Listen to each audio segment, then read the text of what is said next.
네, 프레쉬 헬시 앤 딜리셔스의 김하연 작가님을 모시겠습니다. 박수로 맞이해 주십시오. 안녕하세요.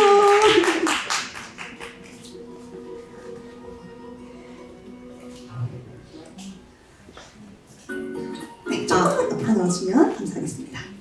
네, 고맙습니다.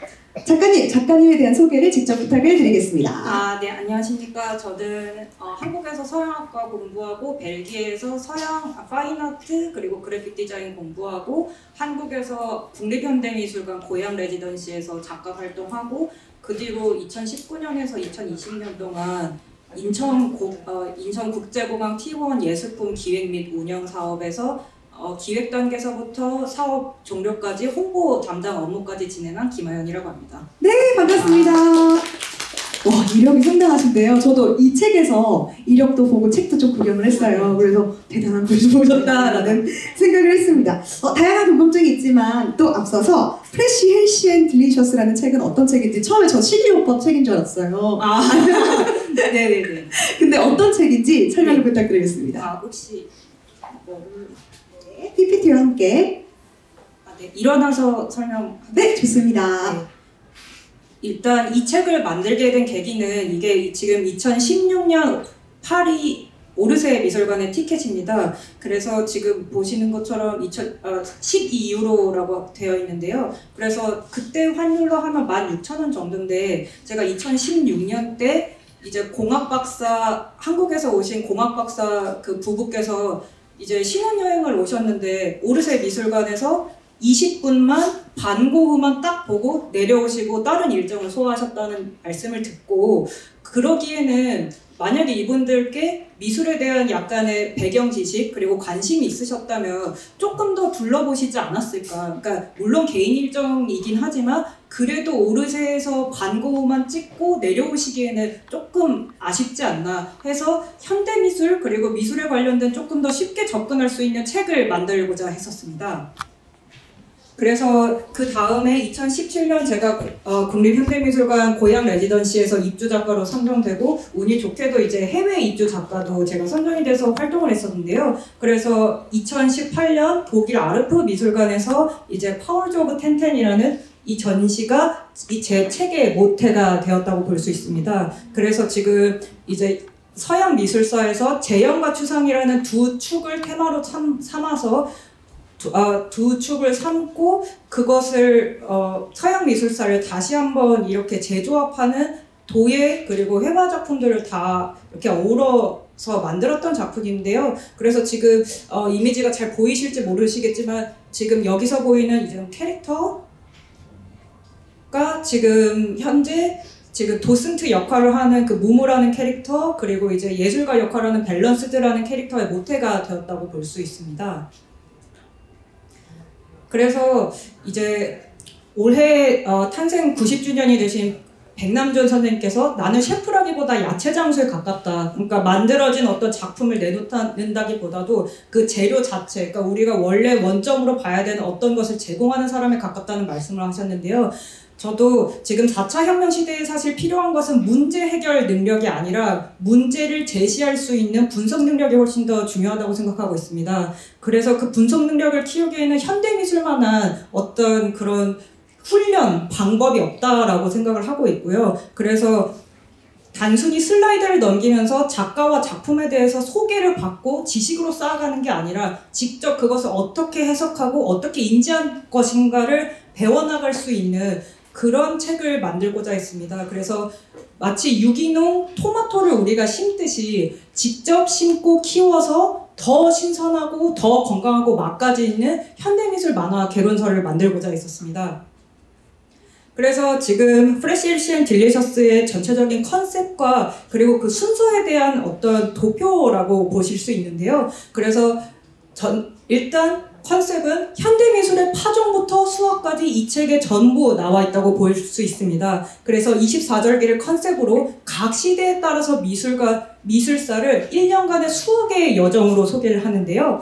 그래서 동지가 모두 아시다시피 이제 가장 어둡지만 거기서부터 동을 터서 아세라고 해서 첫 번째 설, 두 번째 설이라고 부르기도 했는데요. 그래서 첫 번째 동지서부터 쭉 돌아서 두 번째 동지까지의 이야기를 담고 있습니다.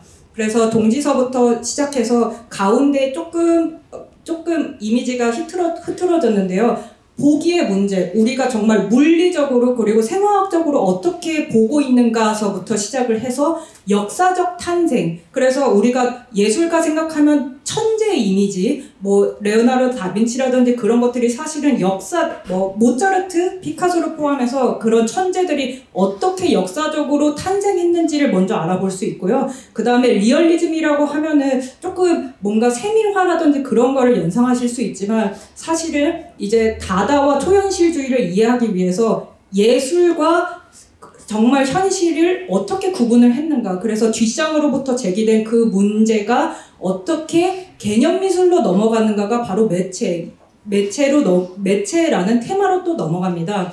그것이 이제 여름으로 넘어가고, 그리고 마지막 제도 비판이라는 말이 조금 생소하실 수 있지만 이제 미술에서 우리가 미술이라고 부를 수 있는 재료는 뭐지? 예술은 뭐지? 그 질문이 마지막에 애초에 미술계가 뭐지? 우리가 하고 있는 이 행위가 예술이 될 수 있을까? 그래서 미술계 자체에 대해서 생각하는 것이 바로 제도 비판입니다. 그러면서 제도 비판으로 넘어가면서 결국에는 우리 관객, 보고 있는 관객에까지 결국에는 현대미술의 그 주제가 넘어가게 되는데요. 그래서 첫 번째 동지서부터 두 번째 동지까지 단순히 미술사 역사 순서뿐 아니라 현대미술에 대한 기초 지식을 체계적으로 배워나갈 수 있는 그런 책입니다. 그래서 이 책은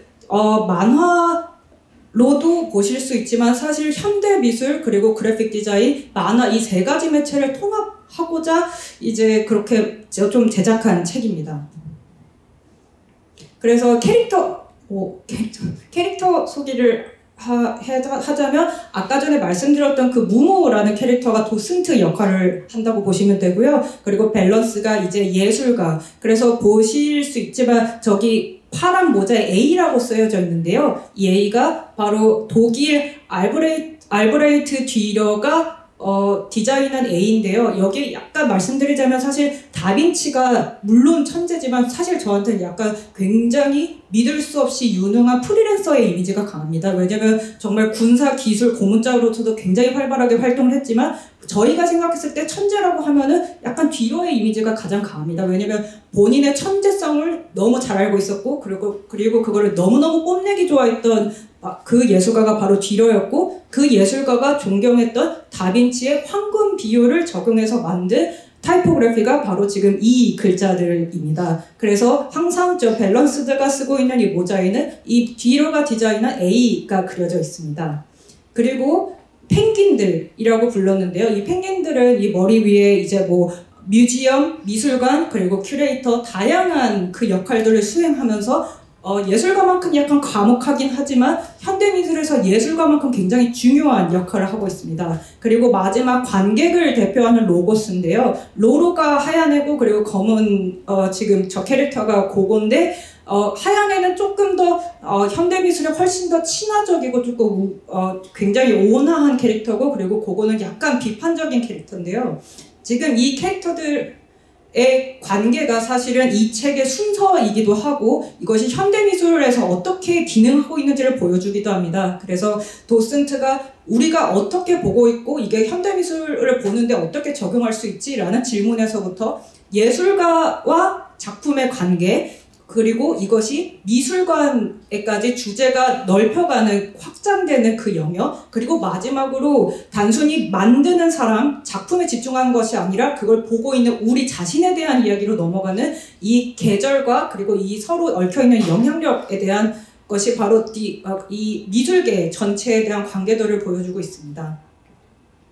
그래서 결국에 제가 이 책을 만들고 강조하고자 했었던 것은 바로 맥락입니다. 근데 이 맥락이 단순히 말씀드렸다시피 슬라이드를 넘기면서 이 작가의 작품에 대한 세세한 해석이 아니라 우리 자신이 어떻게 이것을 접근할 것인가. 그래서 최종적으로는 국내외 미술가 어디를 가셔도 그냥 이 책을 한번 읽고 나 이 작품 뭔지 알아. 이 작품이 지금 하고 있는 말이 무슨 말인지 알아. 라고 점점 알아가는, 그래서 우리 스스로 그 현대미술에 대한 보는 시각성을 배양할 수 있는 그런 책을 만들고자 했습니다. 여기까지입니다. 감사합니다. 네, 고맙습니다. 너무나 잘 설명이 됐습니다. 그래서 이 책이 더 궁금해지는데요. 이 만화책 현대 미술에 대해서 다루고 있고 또 피부로 체험하신 분이잖아요. 근데 저는 아직까지 미술 너무 어려워요. 책은 그나마 이제 글로, 텍스트로 이렇게 했는데 미술은 내가 어떻게 느껴야 되는지에서 참 어렵더라고요. 그런 분들도 이 책에 대해서 많은 도움을 얻을 것 같은데요. 현대 미술에 대해서 잘 모르신 분을 위해서 정의를 좀 내려주시고, 아까 말씀하실 때 개인적으로 또 옹호하는 캐릭터, 또 비판하는 캐릭터가 있다고 네네. 했잖아요. 그건 어떤 관점에서 옹호를 하고 비판을 할까요? 사람들이 현대미술에 대해서? 우선 현대미술에 대해서 제가 정의를 내린다기보다 우선 현대라는 시기가 있기 때문에 시기적으로 말씀드릴 수도 있지만 사실 그 시기도 조건에 따라 조건이 사실 가장 중요하다고 생각하는데요. 그래서 더 이상 왕족 아니면 귀족을 위해서 만든 작품이 아니라 작가가 직접 그려서 그거를 판매도 하고 그것을 자기 작품화할 수 있는 그 시점이 프란시스 고야. 그래서 19세기부터 저는 시작을 한다고 보고요. 네. 그리고 지금 당대, 지금 우리와 가장 가까이 있는 미술이 무엇인가라고 하면은 1980년대, 그러니까 팝아트를 경험한 후에 이제 정말 TV라든지 대중문화가 정말 발달돼서 애초에 시각문화 자체에 대해서 비판적으로 생각할 수 있는 1980년대부터 그리고 우리까지가 좀 당대의 미술이라고 저는 볼 수 있겠고요. 그리고 현대미술에 대해서 비판하는 것은 사실은 저는 1960년대 이제 개념미술부터 말장난 같이 보이니까요. 그러니까 왜냐면 이게 재료로서 아니면 정말 공들인 정말 전통 회화라든지 그거에 비해서 가치가 정말 떨어져 보이기 때문에 이걸 왜 이런 가격에 그리고 어떤 가치가 있는지 회의적인 관객분들도 당연히 있을 수 있고, 그리고 사실은 그거는 현대 미술 내에서조차 이루어지는 논의이기 때문에 그런 캐릭터를 대표하는 곳도 있고, 아니면 현대 미술에서 벌어지는 그런 개념적인 일들 굉장히 재밌다라고 받아들여지는 관객분들도 있어서, 그래서 그 두 가지 관점이 다 있어야 되지 않을까 해서 조금 그런 캐릭터를 만들었습니다. 작가님은 이런 책을 펼쳐진 게 약간 옹호 쪽으로 현대미술을 긍정적으로 바라보시는 입장이세요? 저는 둘 다인 것 같습니다. 왜냐면 도슨트 역할을 조금 유지하려고 해서, 근데 결국에는 제가 바라는 거는 어떤 작품이 정말로 재밌을 수 있다. 그러니까 만약에 정말 좋은 미술관에서 정말 알 수 없지만 이 작품은 정말 재밌을 수 있다를 보여주기 위한 어떤 구조적인 장치라고 조금 생각하는 편인 것 같습니다. 현대미술 하면은 대표적으로 어떤 작가님들이 있을까요?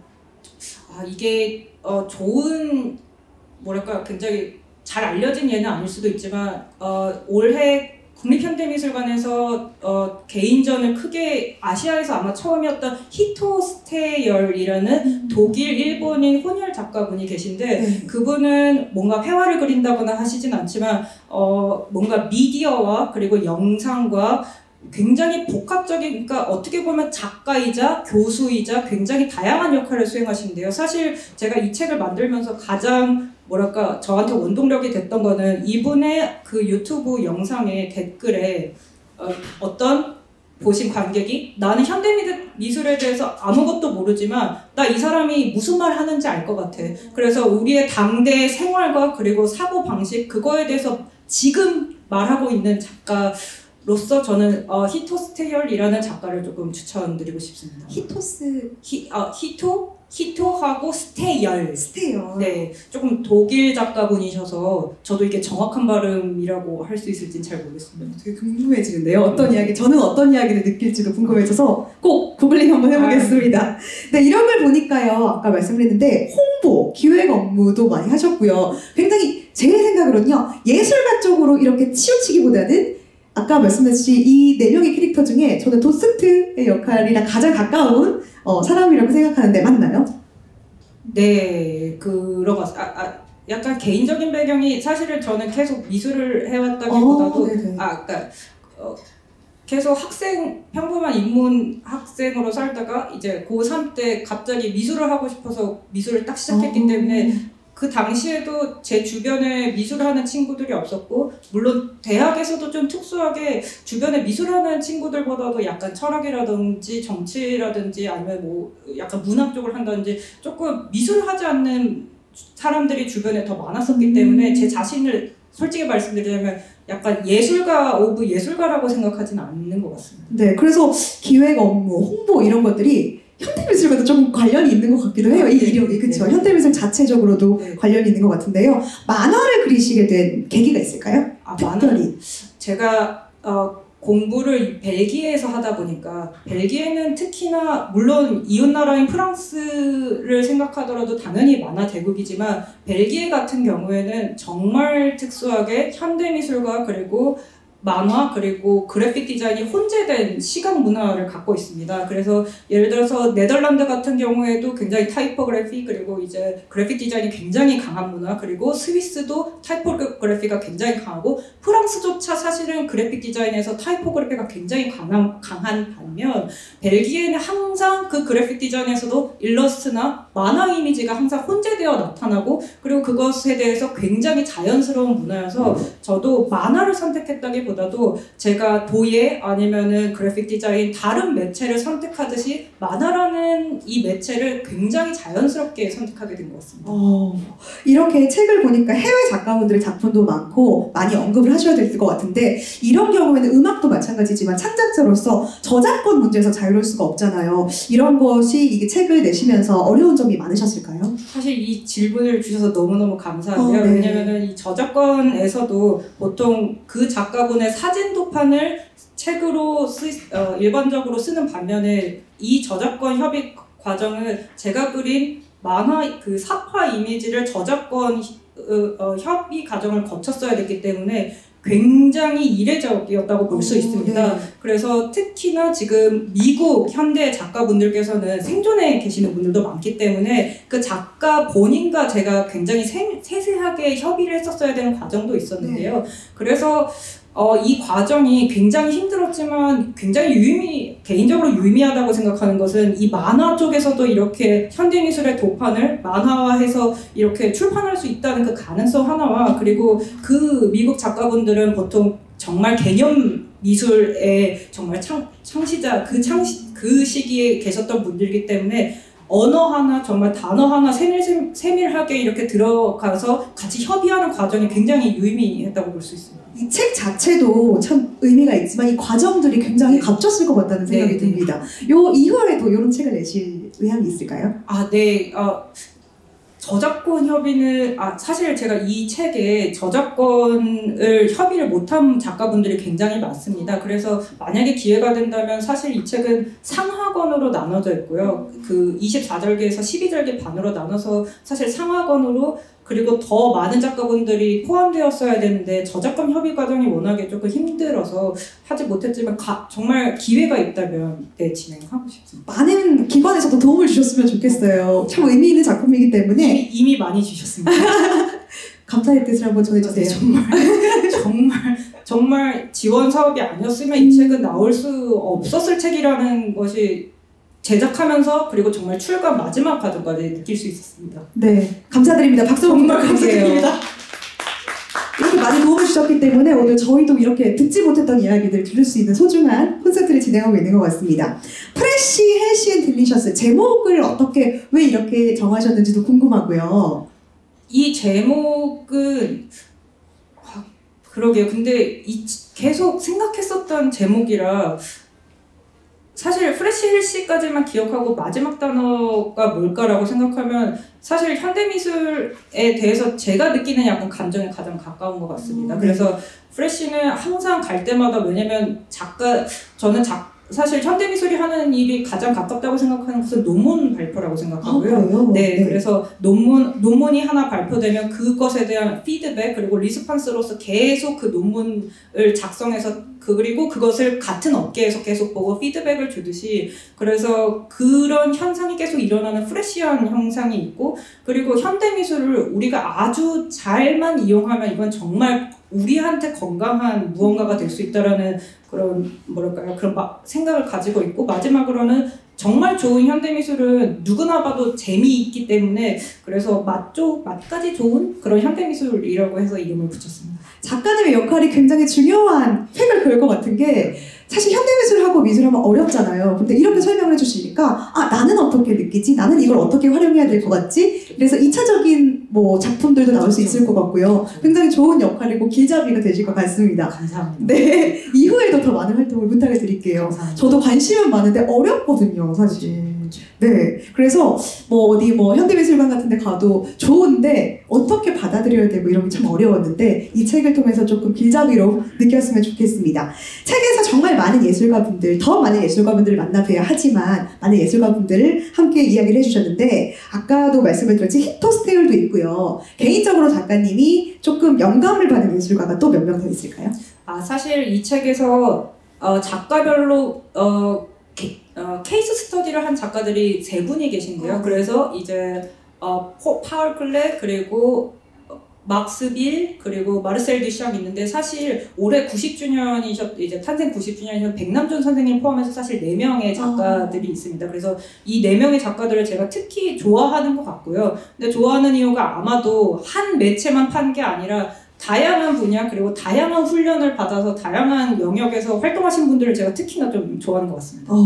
저도 뒷샹이랑 백남준만 알아요. 그래서 본태박물관 가서 그거 봤을 때 굉장히 인상적이었어요. 그래서 나도 이런 것들을 굉장히 많이 접하고 싶다라는 생각을 했습니다.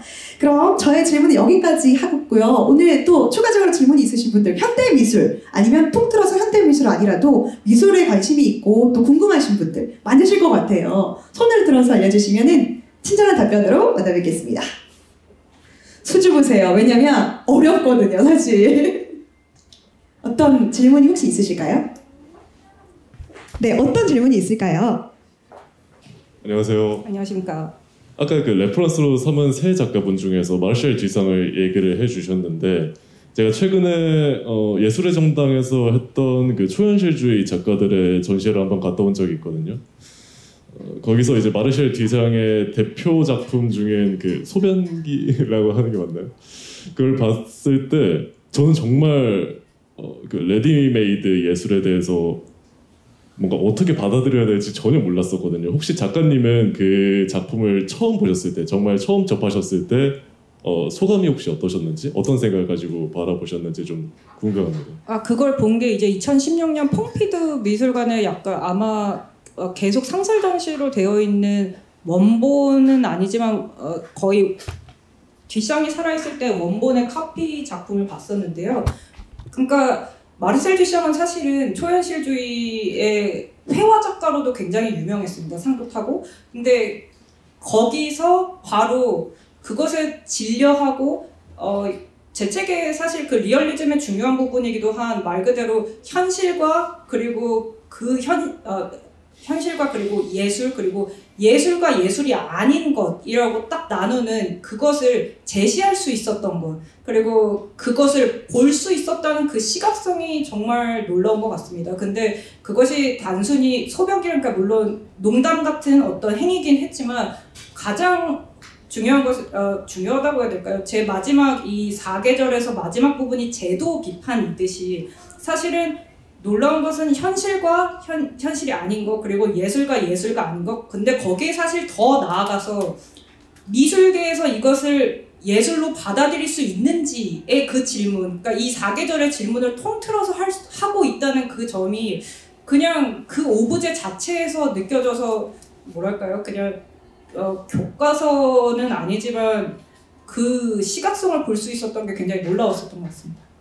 그거 자체로 어떻게 제도를 비판하고 할 수 있을지가 여러 가지의 가지치기의 질문이 들어가 있을 것 같습니다. 많은 분들도 그거 보셨을 때 어떻게 생각하셨는지 한번 떠올려보세요. 저 되게 황당했거든요. 그거 보고. 그래서 이게 현대미술인가 싶었는데 말씀을 드리니까 역사적으로도 철학적으로도 많은 의미를 담고 있는 것 같습니다. 답이 잘 되셨나요? 열심히 공부하고 계세요. 고맙습니다. 또 질문이 있으시면은 전달해 드리도록 하겠습니다. 네. 전 세계 미술관 엄청 많이 다니셨을 것 같은데 혹시 그중에 특히 추천해 주시고 싶거나 아니면 가장 인상적이셨던 미술관이 있다면 어디셨을까요? 사실 아까 전에 추후 만약에 그 계획 중에 하나가 사실은 지금 프레시 헬시 앤 딜리셔스 이 책의 가이드북을 지금 고려하고 있습니다. 그래서 이 책이 미술사의 종적인 부분, 그러니까 미술사에 정말 계속 내려오는 부분에 대해서 얘기하고 있다면 사실 횡적인 부분이 이 책에서 빠져서요. 그래서 지금 현대미술관, 우리가 다닐 수 있는 현대미술관에 대해서 소개해드리려고 하고 그거를 지금 텀블벅으로 지금 진행할 예정이니까 관심 부탁드리고요. 근데 일단 제가 가장 좋아하는 미술관은 사실은 네덜란드에 있는 시립미술관, 현대시립미술관 스테데릭 미술관을 저는 가장 좋아합니다. 왜냐면은 그 미술관은 정말 1970년대에 정말 미국에서 개념 미술이 처음 있을 때부터 그것을 알아보고 수집한 미술관이기도 하고요. 근데 그 미술관 자체가 항상 지금 정말 물론 더 큰 콩피도 미술관처럼 정말 어마무시한 저는 약간 메가 뮤지엄 같은 모마라든지 그런 미술관도 있지만 그거보다 규모는 약간 작지만 정말 도서관도 너무너무 아름답고요. 정말 18세기부터 17세기, 18세기부터 있는 정말 끝내주는 정말 고풍스러운 도서관도 같이 있지만 그래서 연구자분들에게도 좋지만 시민분들께도 개방되어 있고 하지만 아트샵도 재미있고 하지만 1970년대 정말 오래된 좋은 현대미술의 컬렉션도 다 볼 수 있기 때문에 만약에 네덜란드 암스테르담에 가시면 반고흐 미술관도 좋지만 그 옆에 있는 현대미술관도 한 2-3시간 정도 조금 같이 돌아봐 주시면 정말 좋을 것 같습니다. 언제쯤 가볼 수 있을까요? 네덜란드 기대가 되고 있습니다. 많은 분들께서도 내 가슴속에 미술관 하나쯤은 있으실 텐데요. 우리 또 미술관 자주 가는 것도 추천을 드리겠습니다. 또 한국에도 굉장히 많잖아요. 네, 많은 작품들을 보실 수 있는 기회가 많을 것 같습니다.